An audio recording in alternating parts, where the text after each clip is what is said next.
গত বছরের ১৭ জুলাইয়ে ঢাকা বিশ্ববিদ্যালয়ে গায়েবানা জানাজা ও কফিন মিছিলের আয়োজন করা হয়।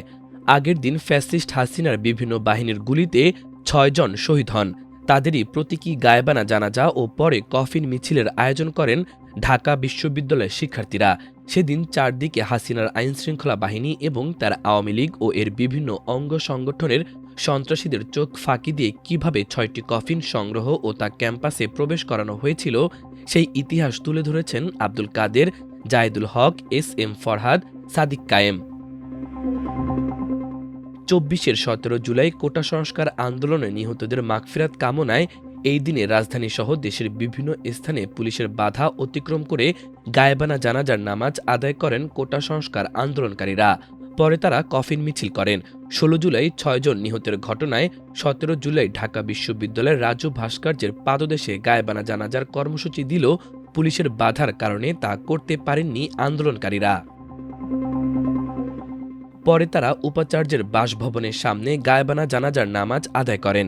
এরপর কফিন মিছিল বের করলে পুলিশ, র্যাব, বিজিবি ও সোয়াট সদস্যরা সাউন্ড গ্রেনেড ছুড়ে আন্দোলনকারীদের ছত্রভঙ্গ করে দেন। এই কফিন মিছিলের কর্মসূচি দেওয়ার পরিকল্পনা এবং কঠোর নিরাপত্তা বেষ্টনী ও পুলিশ বাধা উপেক্ষা করে কফিন ব্যবস্থার সঙ্গে কারা সম্পৃক্ত ছিল তা নিয়ে শুরু হয়েছে আলোচনা।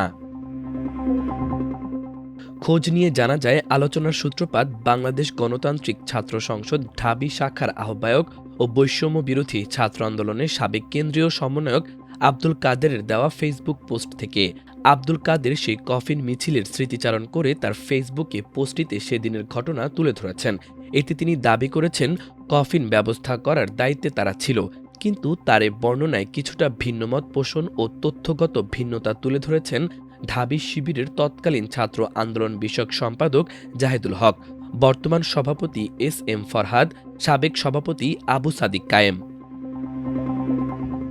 তারা বলেছেন, কফিন জামায়াতের মহানগরের ও শাহবাগ থানার ২ নেতার মাধ্যমে তাদের তত্ত্বাবধানে কফিনগুলো ব্যবস্থা করা হয়েছিল। তাছাড়া এ বিষয়ে তারা আরও কিছু অভ্যন্তরীণ বিষয় তুলে ধরেছেন। আব্দুল কাদের তার ফেসবুক পোস্টে লেখেন, গায়েবানা জানাজা এবং কফিন মিছিলের কফিন কাফনের কাপড় ম্যানেজ করার দায়িত্ব ছিল আমার। সকাল থেকে ডামাডোলের মধ্যে সেগুলো কেনা আর সম্ভব হয় নাই। তখন শিবিরের তৎকালীন ছাত্র আন্দোলন বিষয়ক সম্পাদক জাহেদের সাথে দেখা হলে তাকে বিষয়টা জানাই, কাউকে দিয়ে কফিন নিয়ে আসতে পারবে কিনা। জায়েদ আমাকে আশ্বস্ত করে এবং এক ভাইয়ের নাম্বার দেয়, উনি পৌঁছে দিবে। ঘণ্টা ২ পরে ওই ভাই ফোন দিল। কোনোভাবেই কফিন ক্যাম্পাসের ভেতরে ঢুকানো যাচ্ছে না, সবগুলো প্রবেশপথে পুলিশ মোতায়েন করা। তখন সিদ্ধান্ত নিলাম কেবল কাফনের কাপড় দিয়েই জানাজা পড়াবো। ওনার সাথে যোগাযোগ করে মুজিব হলের পকেট গেটে গেলাম, গেট বন্ধ। উনি ওই পাশ থেকে গেটের ওপর দিয়ে কাপড়ের ব্যাগ ছুঁড়ে মারলেন। সেটা নিয়ে ভিসিতে চলে আসলাম, কিন্তু মনে মানতেছিল না, কফিন ছাড়া জানাজা এবং মিছিল অসম্পূর্ণ লাগে। উনি অবশ্য নানাভাবে চেষ্টা করেছিলেন কফিনটা ঢুকানোর জন্য। অ্যাম্বুলেন্সে করে বিভিন্ন প্রবেশ মুখ দিয়ে ঢোকার চেষ্টা করেছেন। আব্দুল কাদেরের পর ঢাবি শিবিরের তৎকালীন ছাত্র আন্দোলন বিভাগের সদস্য জায়েদুল হক এক ফেসবুক পোস্টে ঘটনার বিবরণ জানিয়ে বলেন, ১৭ জুলাই ২০২৪ সকালে সাদিক কায়েম ভাই আমাকে ফোন করেন। ভাই বললেন, আজকের গায়েবানা জানাজার জন্য ৬টা কফিন ম্যানেজ করতে হবে। কফিন ম্যানেজ করার দায়িত্ব তোমার। কিছুক্ষণ পর নাহিদ ইসলাম ভাই আমাকে ফোন দিয়ে বললেন, কফিনের সাথে বড় পতাকা আর কিছু ফুল নিয়ে আসতে। এস এম ফরহাদ ভাই জানালেন, বিশ্ববিদ্যালয়ের সাবেক সভাপতি ও জামায়াতের শাহবাগ পশ্চিমের আমির অ্যাডভোকেট শাহ মাহফুজুল হক ভাইয়ের সঙ্গে যোগাযোগ করো, উনি কফিন ম্যানেজ করে দিতে পারবেন। ফোন করলাম মাহফুজ ভাইকে, তিনি বললেন ২টা কফিন কাটাবন থেকে পাওয়া যাবে, আর বাকিগুলো দেলোয়ার ভাই পাঠাবে। দেলোয়ার ভাই ছিলেন তৎকালীন জামায়াত ইসলামীর ঢাকা মহানগর দক্ষিণের সহকারী সেক্রেটারি। মাহফুজ ভাই তার এবং পল্টনের শাহিন ভাইয়ের নম্বর দিলেন। শাহিন ভাই একটি লাশবাহী ফ্রিজিং গাড়িতে 4টি কফিন পাঠানোর ব্যবস্থা করলেন। মাহফুজ ভাইয়েরা কাটাবন থেকে 2টি কফিন নিয়ে নীলক্ষেতে ঢুকানোর চেষ্টা করলে পুলিশ ঢুকতে দেয় না। পল্টন থেকে পাঠানো কফিনবাহী ফ্রিজিং গাড়িটিও অনেক চেষ্টা করেও ঢুকতে পারে না। জাহেদ লেখেন, এই সংকটময় মুহূর্তে শাহ মাহফুজ ভাই আবার ফোন করলেন, তোমরা মুজিব হলের পকেট গেটে আসো। অন্তত সাদা কাপড়গুলো নিয়ে যাও, সেগুলো দিয়ে লাঠি বা ইটের ওপর কফিন সাজিয়ে জানাজা সম্পূর্ণ করতে পারো। আমি ও আব্দুল কাদের ছুটে গেলাম। পকেট গেট ছিল বন্ধ। গেটের ওপর দিয়ে সাদা কাপড়গুলো ভেতরে আনা হলো। তখন ভিসি চত্বরে শত শত শিক্ষার্থী দাঁড়িয়ে। মাহফুজ ভাই আবার ফোন দিলেন, একটা মিছিল নিয়ে নীলক্ষেতে আসো, পুলিশ বাধা দিতে পারবে না, অন্তত একটা কফিন নিয়ে যাও। এরপর আব্দুল কাদের সহ আমরা একটা মিছিল নিয়ে নীলক্ষেত থেকে 2টা কফিন নিয়ে আসি। এই সময় কফিনবাহী ফ্রিজিং গাড়িটিও মেডিকেল মোড় দিয়ে ঢুকতে পারে। গাড়িটিকে ভিসি চত্বরে চলে আসতে বলি। কিছুক্ষণের মধ্যে বাকি 4টি কফিনও ভিসি চত্বরে এসে পৌঁছায় এবং গায়েবানা জানাজা শুরু হয়। গায়েবানা জানাজা শেষে কফিন মিছিলে পুলিশ আক্রমণ করলে মিছিলটি ছত্রভঙ্গ হয়ে যায় এবং অনেকে আহত হন এবং ঢাকা বিশ্ববিদ্যালয়ের শিক্ষার্থীদের ক্যাম্পাস ছাড়তে বাধ্য করা হয়। এরই মাধ্যমে আন্দোলনের স্ফুলিঙ্গ সারা দেশে ছড়িয়ে পড়ে এবং ফ্যাসিস্ট হাসিনা পতনের দিকে এগিয়ে যায়। অন্যদিকে ঢাবি শিবিরের বর্তমান সভাপতি এস.এম. ফরহাদ বলেন, 16 তারিখ সন্ধ্যায় 6 জনের মৃত্যুর খবর আসার পর সাদিক কায়েম সহ আমরা বসে 17 তারিখের সম্ভাব্য কর্মসূচির ব্যাপারে পরামর্শ করি।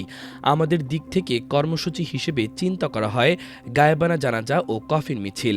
আমাদের পরিকল্পনা ছিল অন্তত একজন শহীদের লাশ হলেও জানাজায় আনার চেষ্টা করা। শহীদ পরিবারের সাথে কথা বলে জানতে পারি প্রশাসনের হুমকির মুখে তারা এ ব্যাপারে সহযোগিতা করতে অপারগ। এই প্রেক্ষিতে কিছু কফিন নিয়ে কফিন মিছিলের সিদ্ধান্ত হয়। তিনি বলেন, সন্ধ্যায় মাহফুজ আলম কল দিয়ে পরদিনের কর্মসূচি ঘোষণার জন্য পরামর্শ করতে চাইলে কর্মসূচি হিসেবে গায়েবানা জানাজা ও কফিন মিছিলের কথা বলি। আমি এবং সাদিক কায়েম এ বিষয়ে মাহফুজ আলম ও নাহিদ ইসলামের সাথে কয়েক দফা কথা বলি। তারপর বেশ কিছুক্ষণ সময় নিয়ে ওনারা নিজেদের ফোরামে আলোচনা করে এই আইডিয়া কর্মসূচি হিসেবে পালন করার জন্য অন্য সমন্বয়কদের মোটামুটি কনভিন্স করেন এবং ঘোষণা দেন। নাহিদ ইসলাম আমাদের জায়েদকে ফোন দিয়ে জানায় যে জানাজার জন্য 7টি কফিন লাগবে এবং কফিনগুলো ফুল বা পতাকা দিয়ে সাজিয়ে দিতে হবে।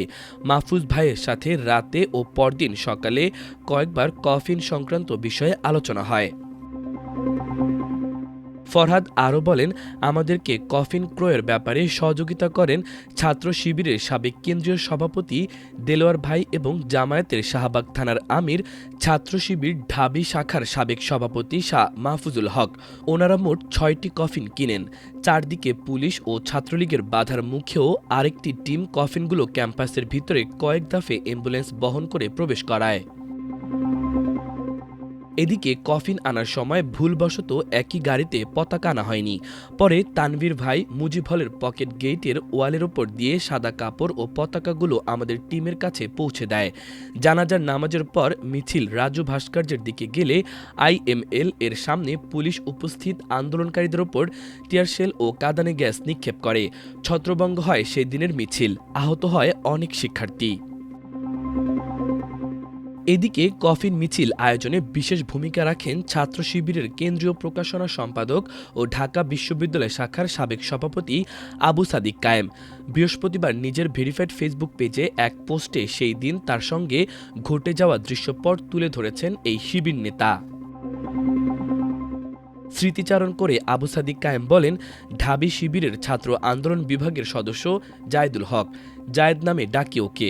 জুলাই বিপ্লবের শুরু থেকে যখন যা বলা হতো, এটা করতে হবে, মিছিলের জন্য জনশক্তি আনতে হবে, শিক্ষার্থীদের পানি ও খাবার লাগবে, স্লাইন লাগবে, ব্যানার, মাইক, প্রতিরোধ সামগ্রী লাগবে, মাঠে সমন্বয় করতে হবে, সব কিছুতেই হাজির করতেন, নো কোশ্চেন আস্কড।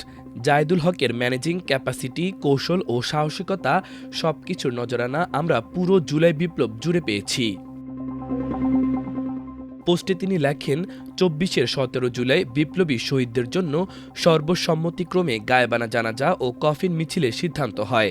কর্মসূচি নিয়ে তখন দফায় দফায় ফরহাদ, মাহফুজ, আসিফ মাহমুদ, সাংবাদিক সমিতির আল সাদি ভুইয়া সহ আরও অনেকের সাথে কথা হচ্ছিল।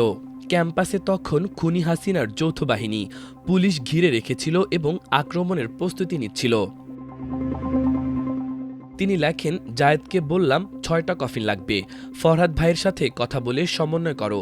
এরই মধ্যে আমি এবং ফরহাদ কফিনের জন্য ঢাকা শিবিরের সাবেক সভাপতি শাহ মাহফুজ ভাইয়ের সাথে যোগাযোগ করি। ফরহাদ ভাই শাহবাগের আমির শাহ মাহফুজ, তানবীর ভাই শিবিরের সাবেক কেন্দ্রীয় সভাপতি, দেলোয়ার ভাই পল্টন থানা আমির শহীদ ভাইয়ের মাধ্যমে কফিনের ব্যবস্থা করে। এরপর জায়েদুল হক, নাহিদ, আব্দুল কাদের ও অন্যদের সাথে সমন্বয় করে ভিসি চত্বরে কফিন নিয়ে যাওয়ার ব্যবস্থা করে। শিবির নেতা আরও লেখেন, সেদিনের এই গায়েবানা জানাজা ও কফিন মিছিল সফল করার জন্য মুজিব হলের পকেট গেট দিয়ে কাফনের কাপড়, ফুল ও পতাকা আনা, নীলক্ষেত থেকে মিছিল নিয়ে কফিন নিয়ে আসা, আরেকটা ফ্রিজিং অ্যাম্বুলেন্সে বাকি কফিন ভিসি চত্বরে নিয়ে আসা সবকিছুই অনেক চ্যালেঞ্জিং ছিল। আবু সাদিক লিখেছেন, কফিন ও কাফনের কাপড় আনার পরে গায়েবানা জানাজার নামাজ শুরু হয়। এরপরই শুরু হয় পুলিশের ক্র্যাকডাউন, ধাওয়া পাল্টা ধাওয়া, সাউন্ড গ্রেনেড ও টিয়ারশেলে ভরে যায় পুরো ক্যাম্পাস। আমি ও মহিউদ্দিন খান তখন ভিসি চত্বরে, মল চত্বর হয়ে সূর্যসেন হল ও হলপাড়া এরিয়ায়। খুনি হাসিনার পুলিশের সাথে দফায় দফায় ধাওয়া পাল্টা ধাওয়া হচ্ছিল। এই সময় শিক্ষার্থীদের সাথে নিয়ে ছাত্রদল, ছাত্র শিবির, ঈশা, বামপন্থী সংগঠন, সমন্বয়ক ও অন্যান্য অ্যাক্টিভিস্টরা প্রতিরোধ গড়ে তুলেছিল। সবশেষে এই জুলাই যোদ্ধা লেখেন, পুলিশের আগ্নেয়াস্ত্র ও হামলার মুখে খুনি হাসিনার পোষা ভিসি বিশ্ববিদ্যালয় বন্ধ করে দিয়ে সন্ধ্যার মধ্যে হল ছাড়তে বাধ্য করে। তবে ছাত্র জনতা সারা দেশে আরও জোরালো আন্দোলন ছড়িয়ে দেওয়ার সিদ্ধান্ত নেয়, যার ফলে ৩৬শে জুলাই ফতেহ গণভবনের মাধ্যমে হাসিনার জালি মশাহির পতন ঘটে। সফল হয় ছাত্র জনতার জুলাই বিপ্লব। মাল্টিমিডিয়া ডেস্ক, আমার দেশ।